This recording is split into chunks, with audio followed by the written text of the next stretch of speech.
I was reminded about something from my past. It's gonna be alright. Maybe my mind has been confusing her with my sister this whole time. Oh, that's kind of weird. I thought you guys were Anyway. lovers. Welcome back to NieR Automata, by the way. This is part B. Chapter B. Chapter ending B. Ending B, that's what I meant.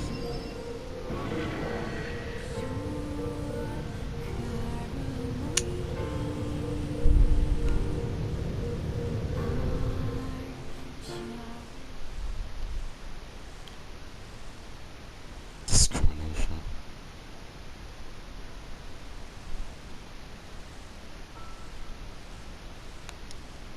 The sound of rain filled the village. There we go. The steep cliffs that surrounded the area magnified the sound, causing even the slightest drizzle to rattle like a thunderstorm.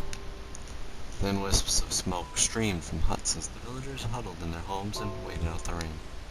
A single child, however, had braved the downpour and now wandering slowly toward the wooden, hawk-shaped weather vane, at the center of town, and was now wandering up.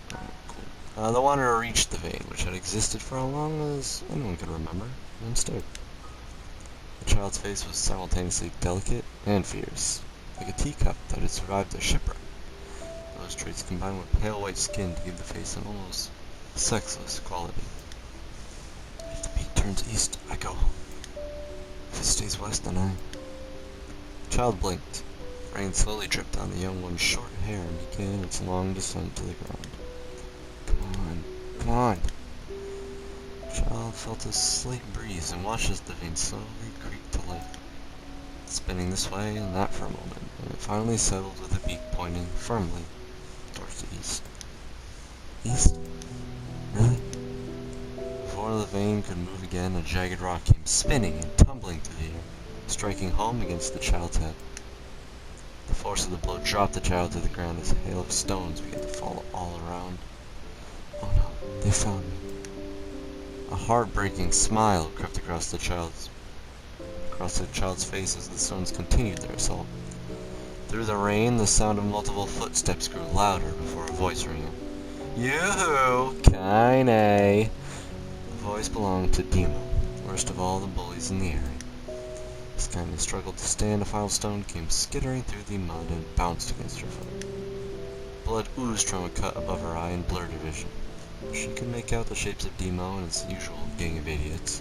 The boy seemed taken aback for a moment by Kaine's seeming indifference to the blood dripping from her face, but quickly regained his bravado. What's up, freak? You like the rain? You like getting all wet? Or did you finally decide to run away from home? Though she knew it was futile, Kaine turned to leave. Before she could get more than a few steps, the other children scrambled to surround her, cruelty burning in their eyes. Kaine knew those were not the only eyes on her. The tormentor's parents watched from the safety of their homes. She was attuned to this sensation. It was one she had experienced many times before. While some villagers simply turned a blind eye to the actions of their children, many encouraged it openly. In a society ruled by superstition and fear, Kaine was something to be hated, and if possible, destroyed. I didn't say you could leave, freak! Demo's words chewed at her like a worm through an apple. He can't hurt me, she lied to herself. Be strong, be brave. He can't hurt me. He can't hurt me. He can't hurt... Oh look, little freaky's gonna cry, what's wrong? Are you sad that everyone hates you and wants you dead? Kaine prayed for the rain to flood down and carry her away from a world that seemed to have no place for her. But if there were gods, they chose to ignore her. As Demo crept ever closer, the clouds began to thin and the rain slowed. Even the weather hates me. I'm useless. A failure. I wish Demo's rock had taken my head off. Kaine couldn't meet Demo's leering gaze. She lowered her eyes and stared at the muddy ground below. The bully moved forward until he was inches away. She could smell the scent of old meat on his breath. The boy grabbed Kaine's face with thick fingers and yanked it upward. She tried to turn away, but he forced her gaze back and jammed his thumb against her eyelid to pry it open. Show me. No. Did you just say no? Demo grinned evilly. You don't say no to me. No one says no to me. Even taking his attention from Kaine, he called to his cohorts. Come on, guys, let's give the freak what she deserves! As soon as Demo finished, kicks and blows began to rain down upon Kaine. Demo paused, still grinning, as Kaine curled into a ball and tried to make the pain stop. I don't get you, freak. What you acting like a girl for, huh? Everyone knows what you really are. Kaine ignored the question, choosing instead to stare at the weather vane. He continued to point east, as if supremely confident about the future had chosen for her. Go home. Yeah, that's a funny joke for someone with dead parents and no home to go to. Freak! Chanted the children. Freak! Freak! Freak! Kaine closed her eyes and listened to the rain, waiting for the pain to start again. As the clutching hands of the village children closed around her, she bent her mind to the sound of the rain, letting it become her world entire. The rain fell, but the pain never came. Only when the laughter of her tormentors turned to terrified cries did she dare open a single blood-caked eye. Kaine was shocked to see Demo sprawled on the ground, holding his head and screaming in pain. She could see blood welling from spaces between his fat, twisted fingers. Oh my god, he's crying. He's actually crying. Deprived of their leader, the other children glanced back and forth between themselves, as if waiting for someone to step forward and take charge. When no savior emerged, they began an uneasy shuffle away from Kaine. But the young girl was the least of their concerns. Instead, their attention was wrapped on the ancient woman standing a few feet away. After struggling for breath for a moment, she finally spoke in a voice thick with rage. Hurts like a bitch, don't it? Now I suggest you scatter before I throw another one. And if any of you little bastards ever touch my Kaine again, I'll do far worse than throw a rock. You can count on it. I know it's the old woman, but that's the voice I'm giving her. I'm not trying to do an old woman voice tonight. The old woman crouched down and gently touched the hand Demo was using to cover the wound. Before he could think to protest, she ground her palm into the wound and twisted back and forth.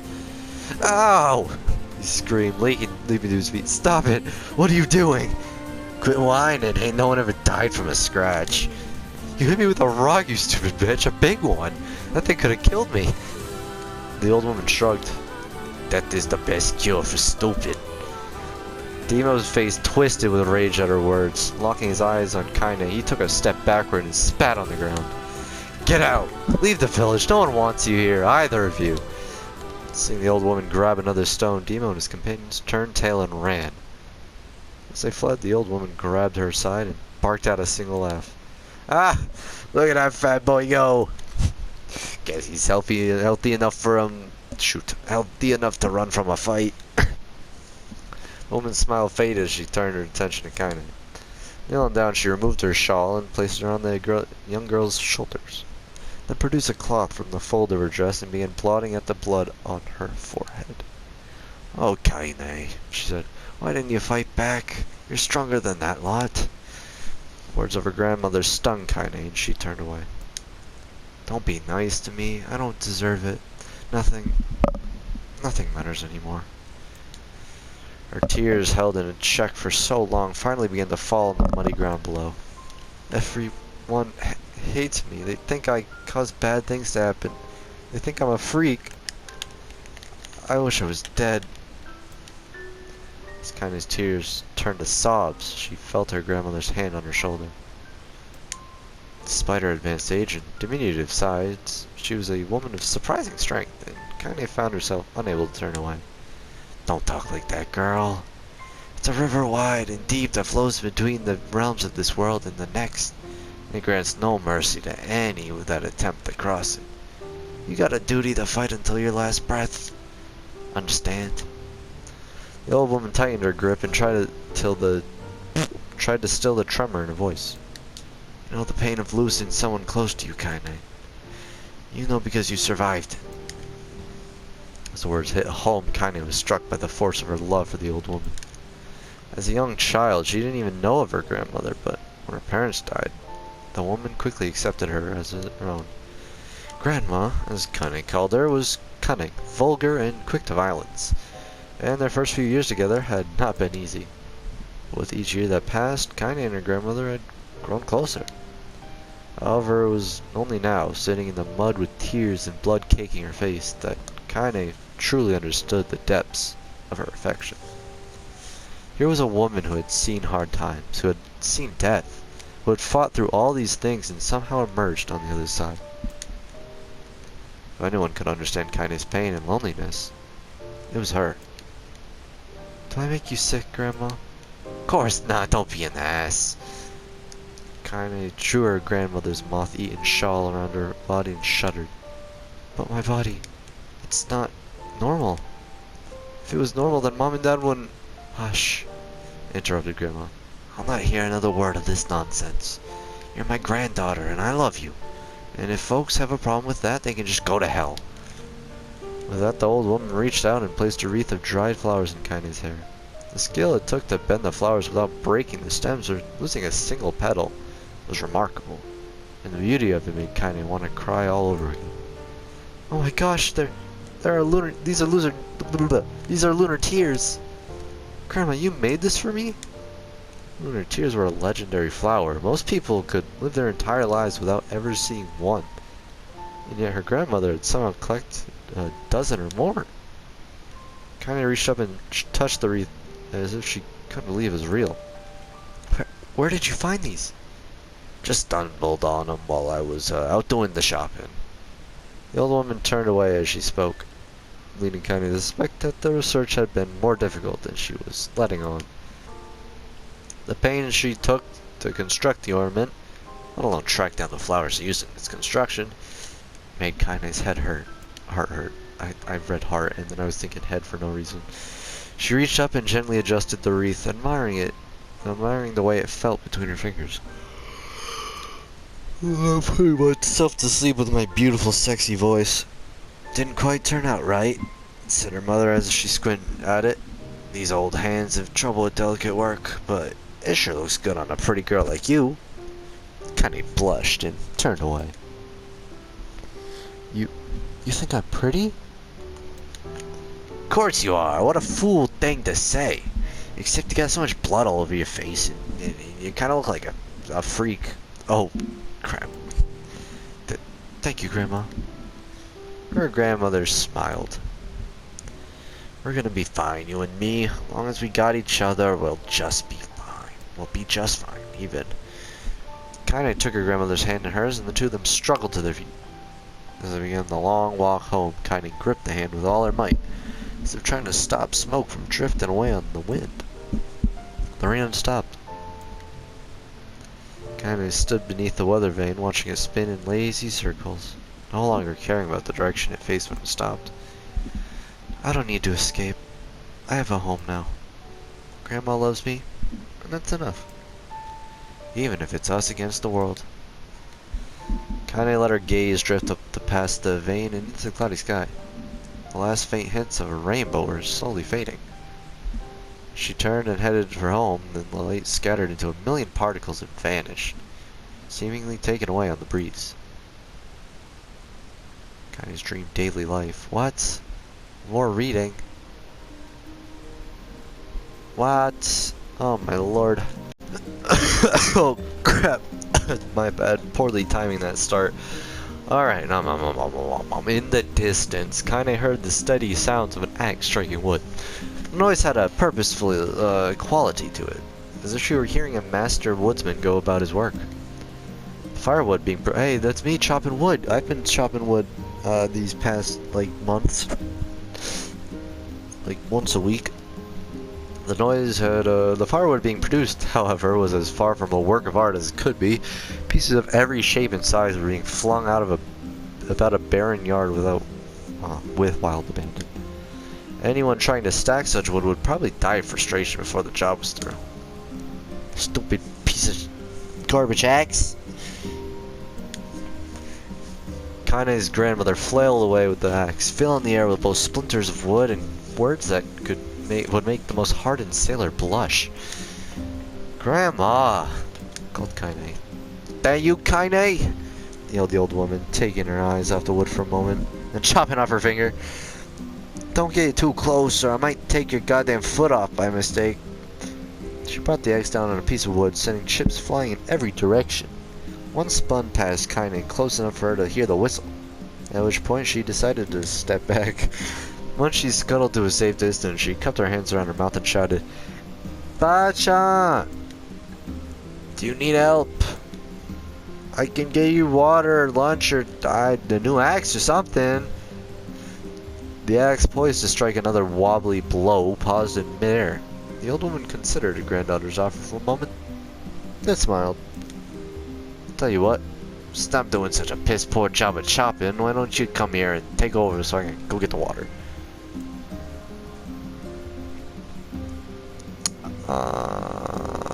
Shades have been restless lately, and I don't want you running into one of them bastards. Relinquishing the axe, your grandmother picked up a long pole with wood buckets on either end.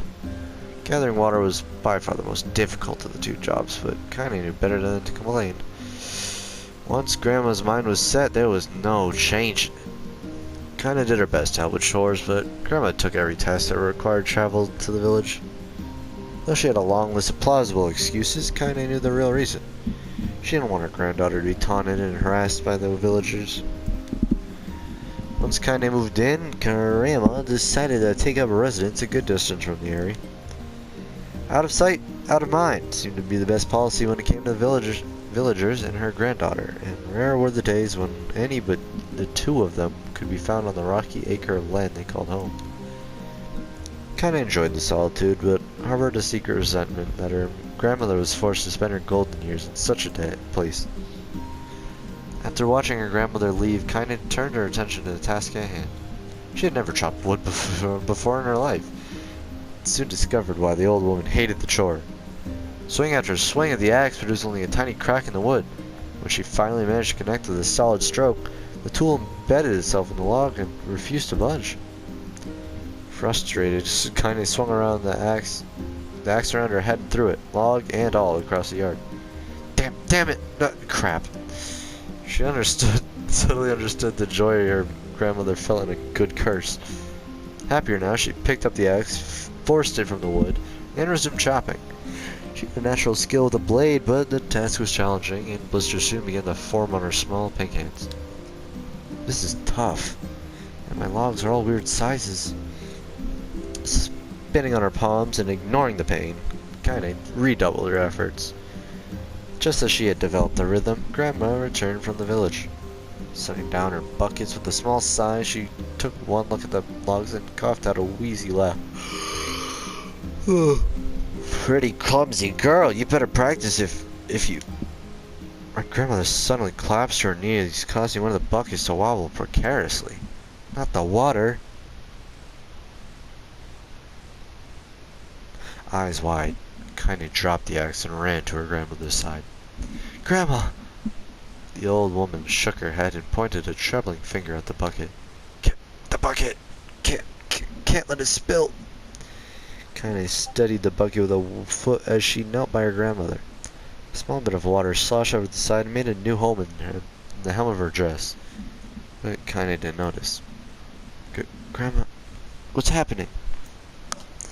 Crazed with panic, she grabbed her grandmother by the shoulders and shook. After a moment, the woman lifted her arms and batted Kaine away. "Just stop that, just stop," she cried, breathing heavily. "It ain't like I'm dying. Maybe. Just tired from the trip is all." Kaine desperately wanted to believe her, but one look at the woman's shaky hands and worn face told her more than words ever could. Her grandmother had lived a long, hard life, and it seemed the bill was finally coming due. The time when her grandmother watched over Kaine was ending, sooner than either of them had feared. The positions would be reversed. The next morning, Kaine came to the side of her grandmother's bed and took her wrinkled hand. "Grandma, you're sick and you need medicine. I'm going to the village." The old woman shook her head and tried to rise, but Kaine gently pushed her down. "It's all right," she said. "I'll be fine." Her grandmother fixed her with a gaze that could melt steel. After what seemed an eternity, she finally lowered her eyes and sighed. "Well, I don't like it, god damn it. But I guess I should quit being so stubborn and let you grow up." The old woman watched as Kaine strapped on her boots and made her way down to the road of the village. Hours later, an unseen sun made its way across the dark and rainy sky. She was still watching. Kaine moved at a brisk pace, checking her pockets every few minutes to make sure the money her grandmother gave her was still there.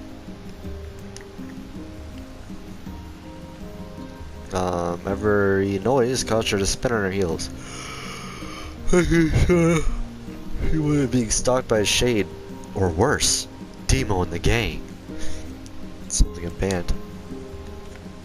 Machine cars neither tormentors nor shades. Oh, encountered. Yeah, that makes more sense. And Kaine finally found herself at the entrance to the village.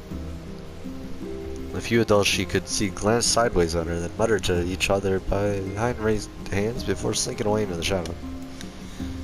Her heart racing, Kaine took a series of rapid, shallow breaths and tried to calm herself. I have to prove myself. I have to help Grandma.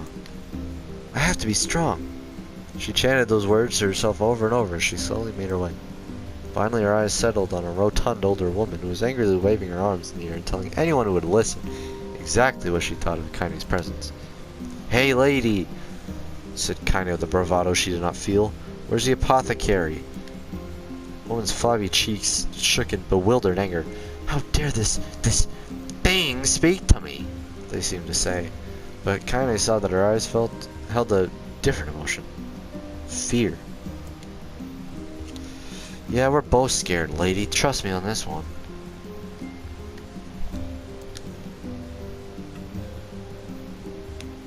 Give me a sec.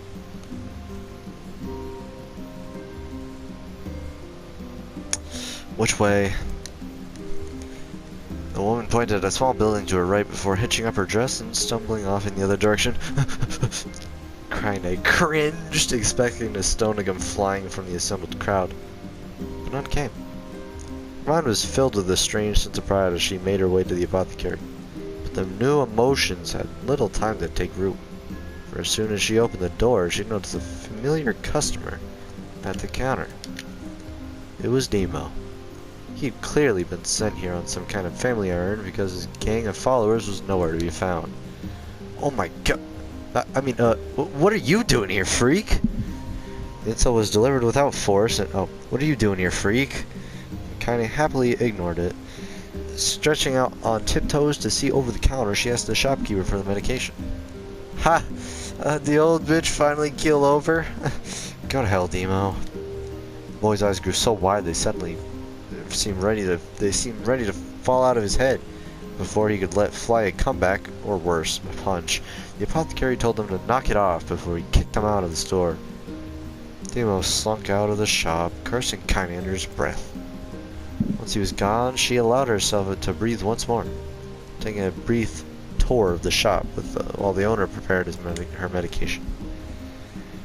Indecipherable language. Oh, countless tiny bottles filled the cramped store, each with the label written in some indecipherable language. An ocean of aromas assaulted her nose, creating a scent that was exotic, but not altogether unpleasant. Seeing such a variety of supplies gave Kaine a sense of peace. Surely, in a world so vast, there would be a place that she could call home. On the far wall behind the counter rested a portrait of a stunning young girl.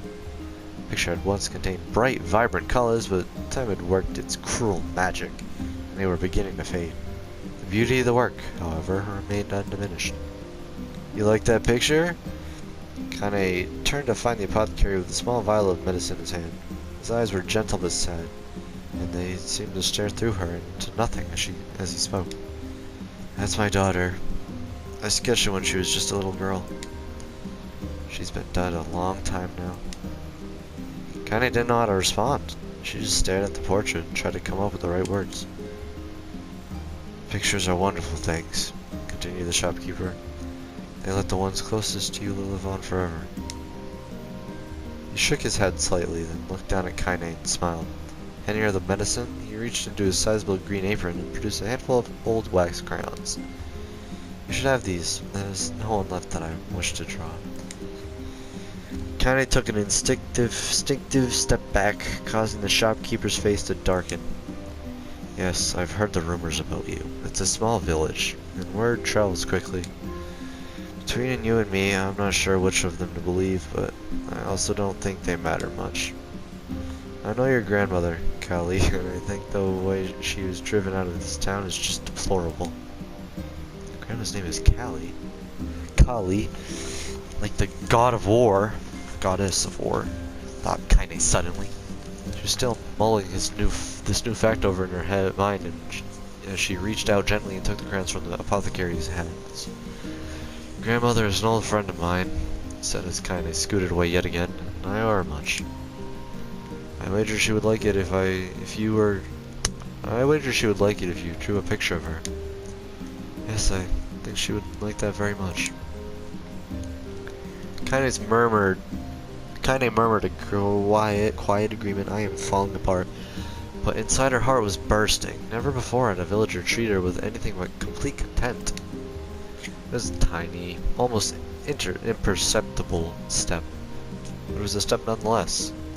With enough tiny steps, she might one day discover the rest of the world. When Kaine returned home, she found her grandmother asleep in her bed. Her feet were blackened and raw, even bleeding a bit in places, leading Kaine to think that she had been pacing around the room until exhaustion finally caught up with her. She placed the medicine by her grandmother's pillow and turned to leave, but found the old woman's hands clasped around her arm. "Back already, are ya?"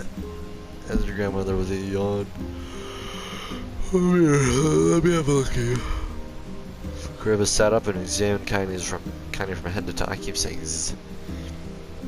Finally satisfied that nothing terrible had befallen her grandchild, she leaned back and followed herself to relax. "Well, how was it? Those bastards give you any trouble?" "It was kind of fun," said Kaine with a small smile. "No, seriously, it was." "Fun, eh?" asked her mother in a voice which implied she believed anything but.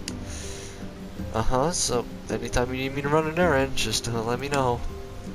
As she spoke, Kaine removed the crayons from her pocket after a brief explanation of their source. She informed her grandmother that she was going to sketch her portrait. "Portrait of me?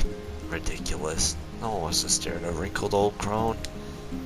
"But Grandma, it'll make you live forever." "Horse shit," said her grandmother, throwing back the sheet from her bed. "Living forever would be just piss me off. Put those crayons away and help with dinner." But Kaine would not relent, and in the end, Grandma found herself leaning against the wall of their house as if posing for a master artist. Kaine took up the crayons, eyed her subject carefully, and set to work. Just as her grandmother was about to nod off, Kaine finished the piece.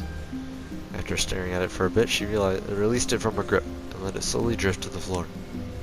"It's terrible. Doesn't look like you at all." "I'm sorry, Grandma. I thought these crayons would, make drawing easy or something." The old woman's eyes narrowed at her granddaughter's disappointment. "Let me be the judge of that," she said, ignoring the pain in her back and reaching for the paper. The sketch could have been a person's face. It could have been a boulder, a lump of clay, or incredibly misshapen loaf of bread, all rendered in a chaotic array of colors. The old woman stared at the picture for a long time and slowly wheezed out a laugh. "It's fucking terrible." "Oh, Kaine," she said between laughter, "you truly are my blood. You're as clumsy as me, and I love it. But, hush, I won't hear any more bull about how ugly you think it is. It came from the heart, and I'll treasure it always. And always for me will be 2 more days. I'm about to die, Kaine. I'm gonna be honest." True to her word, the old woman gave the picture of a place of honor above the kitchen table. In the days that followed, Kaine would often catch her staring at the portrait with a strange smile on her face, an action she interpreted as silent, mocking laughter. A week later, Kaine could stand it no more and asked her grandmother to take the artwork down. "Push! I'll take this down when they roll me into my shroud." She pondered this for a bit, and turned to Kaine and dropped to one knee. "Listen to me, girl. Seeing this picture makes me happy, in a way I've never felt before. It makes me want to go on, so that someday you can feel the same happiness." It was a moment that burned itself into Kaine's memory, a perfect blend of pride and love and joy that came together to form a lifelong remembrance. She swore to never forget this moment, to to never forget the old woman who made her place in the world possible. Time moves on. People and memories move in and out of life like ghosts passing through a hall. But this moment will be different, Kaine swore, because I will remember forever. Forever. So much reading. Kaine listened to the sound of crackling firewood and stared at the black object on her plate. She had been pushing around the wood in disc for a good 10 minutes, ignoring the bemused stare of her grandmother. Finally, she summoned the courage and gave the object a brief sniff. A sharp, bitter scent flew up her nostrils and made its home there, causing her face to twist with disgust. Grandma, I can't believe you want me to eat a bug. The old woman threw some more wood under the cooking pot and snorted. It's no bug, you fool girl, it's a berry. What the hell would I be feeding you bugs? Yeah, well, it looks like a bug, and I think it's burnt or something because it smells terrible. With that, Kaine held her nose and threw the berry in her mouth, chewing it as little as possible. Oh yeah, that's terrible, alright. Why, you little brat, laughed the old woman. Look at the sass on you. You've been spending too much time with me, and that's a fact. 5 years had passed since the moment Kaine's grandmother saved her from the bullies. As is often the way with two stubborn people, their relationship had grown in fits and starts, but moved forward all the same. Meals that used to be somber affairs were now filled with laughter, and all abuse in equal measure. Kaine could not remember an equal time when she had been happier. I don't even know how I read it that way. Cannot remember a time when she had been happier. As the years went by, Kaine started to shoulder more and more of the daily responsibilities. Grandmother's legs grew weaker by the day, and she could no longer do as many of the chores she used to take for granted. So this morning, you can't take chores for granted. What are you talking about? Maybe underestimate could be a better word to use. And so this morning found Kaine lacing up her work boots with a breakfast of burned berry rolling through her belly. Where are you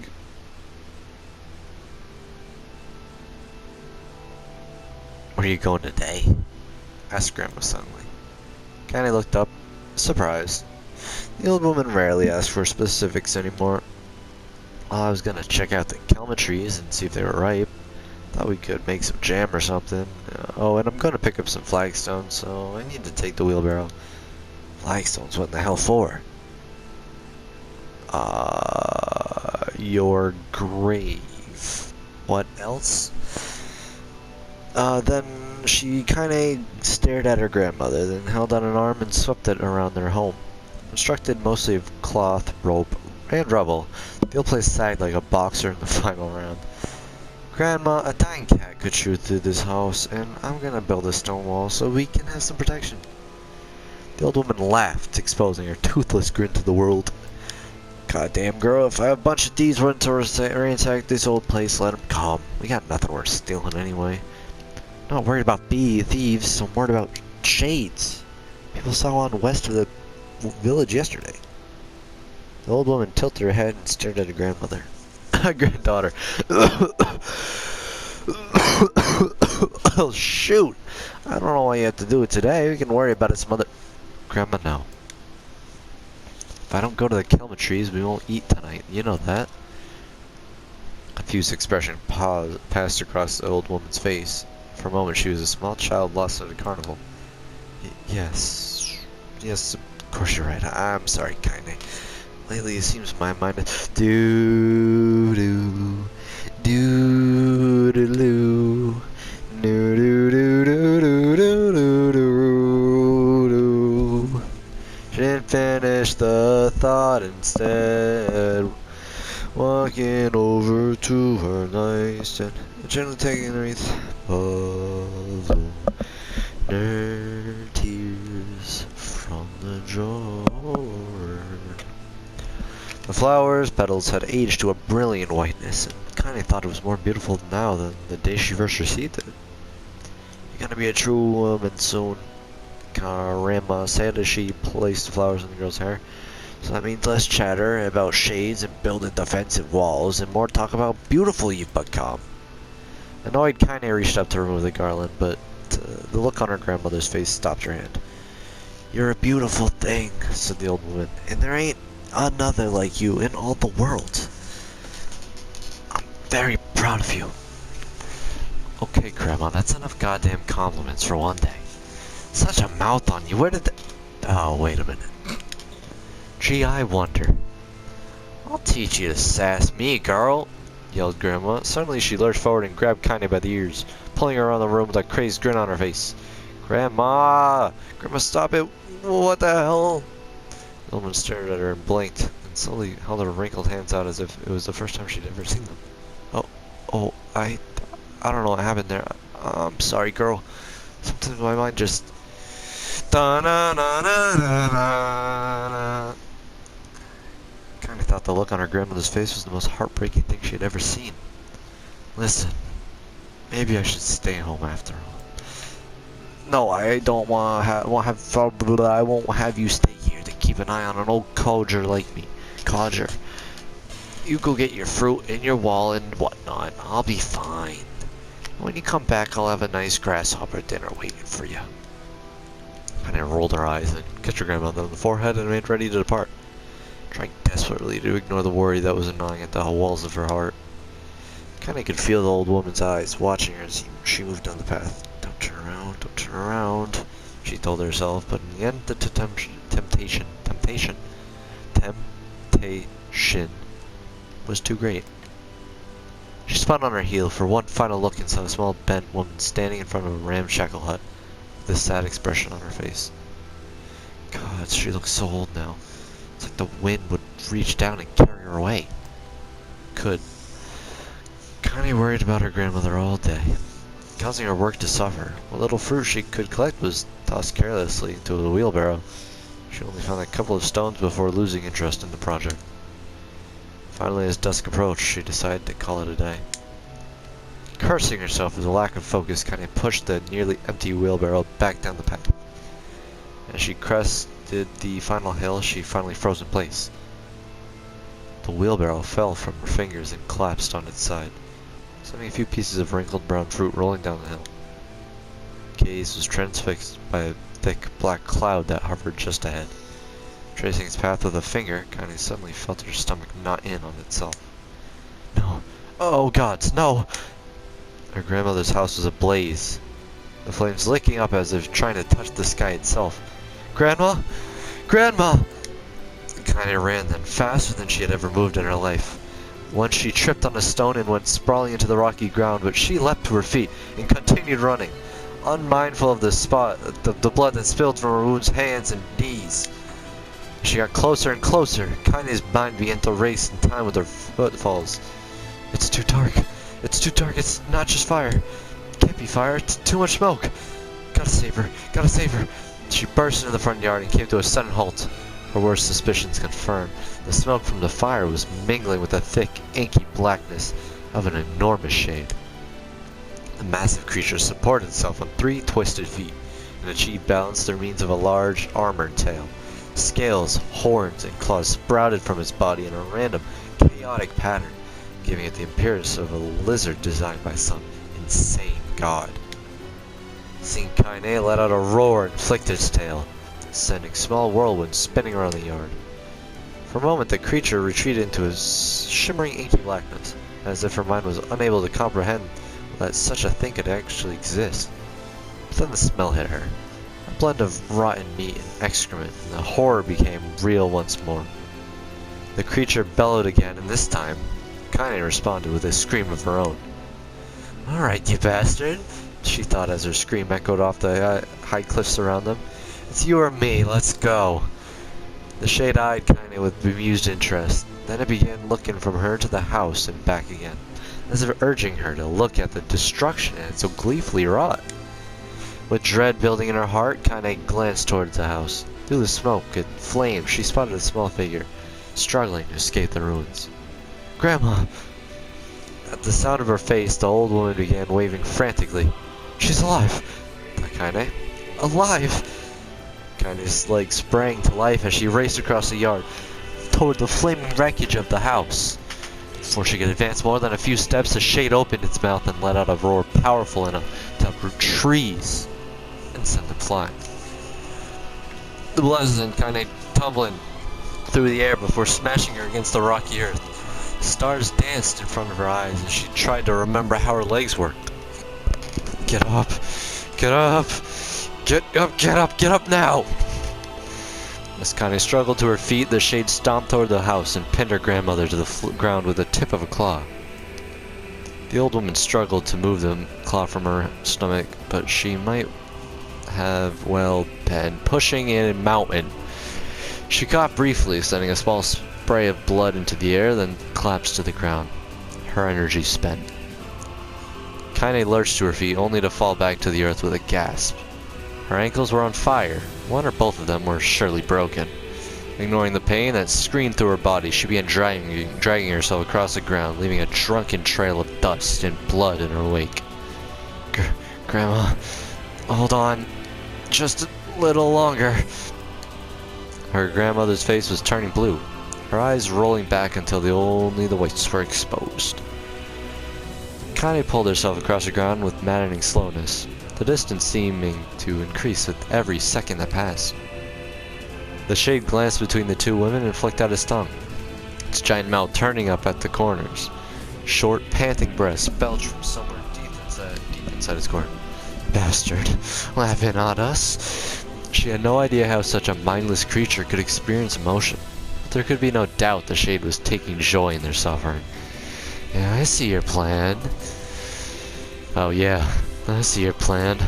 The shade moved its claws slightly, allowing Grandma to breathe again. It was clearly keeping her alive, only to snuff out her life when Kaine was close enough to touch her. Alright, I've had this sneaking suspicion since the moment I was reminded of this lizard. Is this lizard Demo? Was Demo infected and he grew into this terrible shade? Because he's like enjoying this, as we heard. But it also took on the voice of her grandmother. I'm gonna kill this bastard. Summoning all her strength, Kaine rose to her feet. There was a sickening snap from her right ankle as the foot twisted backward. But she forced it from her mind and began to hobble toward the monster. Pulling a small knife from the pouch of her waist, she leapt on the foot that pinned her grandmother and plunged the weapon deep. Plunged it. I meant plunged, not plunged. Give her back! Give her back to me! It was like stabbing a rock. After a few swipes, the knife broke at the hilt with a dull snap. The shade panted laughter again. Panted laughter. Something like that. Then raised its tail and sent it rushing through the air toward the young girl that was latched to its foot. Kaine never had a chance. The tail struck her square in the chest and sent her crashing into the burning wreckage of the home. She lay on the ground with blood pouring from multiple wounds. A small, weak voice spoke up. Kaine. Kaine's vision blurred, but she forced herself to focus on the sound. Finally, her eyes cleared enough for her to make out her grandmother's hand reaching out to her through the smoke. Grandma? Kaine, you gotta run. You can't best this one. Kaine grabbed the hands and held on with all her strength. Grandma, come on, we have to go. The old woman coughed loudly. One on her hands, slick with blood, slipped from Kaine's grasp and thumped to the ground below. Grandma, no! No! I said run, god damn it, you have to live. You have to get through. The thought would stay forever unfinished. Before she could say another word, the shade's clawed foot descended, smacking through the remains of the roof and down upon the shattered figure of the old woman. Blood oozed from gaps in the creature's toe as the terrible, putrid smell assaulted Kaine's nose once again. She stared at the foot, dumbfounded, convinced that what she was seeing could not possibly be real. The creature finally lifted its appendage. All that remained underneath was a twisted, unrecognizable mass of rubble and red. Her grandmother was gone. Kaine blinked, trying to feel the hands which had been in hers just a moment before. For a fleeting instant, she could remember the warmth of that embrace.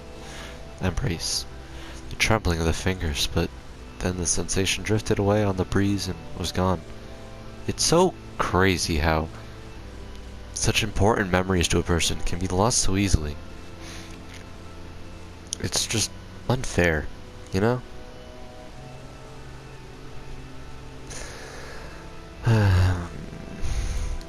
Memories flashed through Kaine's mind, one after the other, faster and faster, until they became a meaningless jangle of noise. Kaine screamed then, a thunderous sound that echoed off the cliffs and seemed to roll away forever. The shade eased forever, black ichor pouring from its mouth and dissolving into smoke on the ground below. The earth shook with every step as it crept toward its prey. Kaine's body slowly rose as if controlled by a mad puppet master. Her arms and legs were bent at impossible angles, her head lolled dangerously to the side. Yet somehow she managed to stand. Staring at the shade, her eyes began to glow with a deep red fire. The creature, so confident just moments before, took a slow, hesitant step backward, trying to discern if this broken human could possibly pose a threat. Kaine seized the moment. Laughing like a madwoman, she leapt into the air and plunged the shattered hilt of their knife deep into the leg of the shade. The shade shook Kaine off like a fly, sending her crashing to the earth once again. Her chest rose and fell slowly, as if a great weight was resting on it. Moist sounds of pain echoed through her mind. Something warm and thick oozed from her ears. Is that blood? I think it is. I think I'm bleeding to death.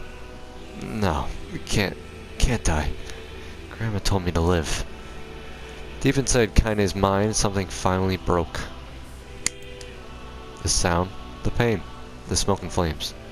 All of it faded away until all that remained was a single incantation, repeated over and over again. Kill it, kill it, kill it, kill it, kill it, kill it, kill it, kill it, kill it, kill it, kill it, kill it, kill it. I didn't read the last one. As the spark that was Kaine slowly began to flicker and die, she felt her desire to kill and her desire to live blend into one. The distance between heartbeats grew longer and longer and longer.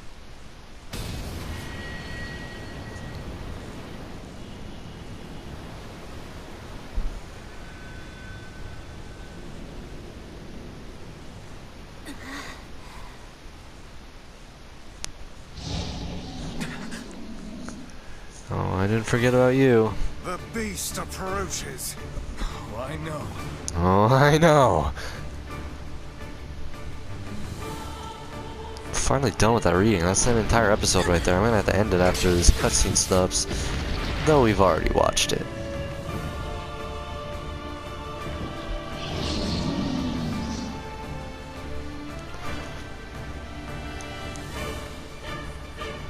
I've been reading for like an hour and a half. I don't know how to fight. Oh, try me, boy. You don't stand a chance. What anger this creature must have. How did it even survive these past 5 years? Anger. Not gonna let this happen again. It dies today. There we go. There's another one. Hope, hope, hope. Sword feels lighter. It's not the blade, but the skill of the user. The skill of the user.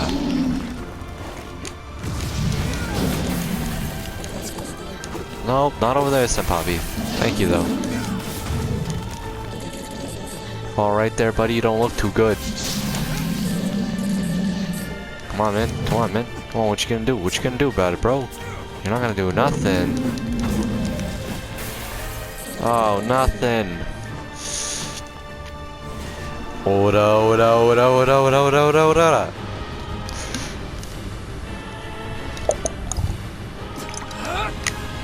I'm gonna throttle you to death. Call you Bart Simpson because you better be.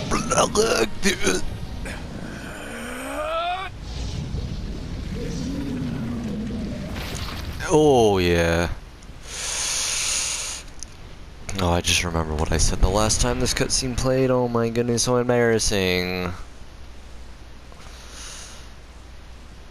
Kaine, can you wake up already and stop being so useless?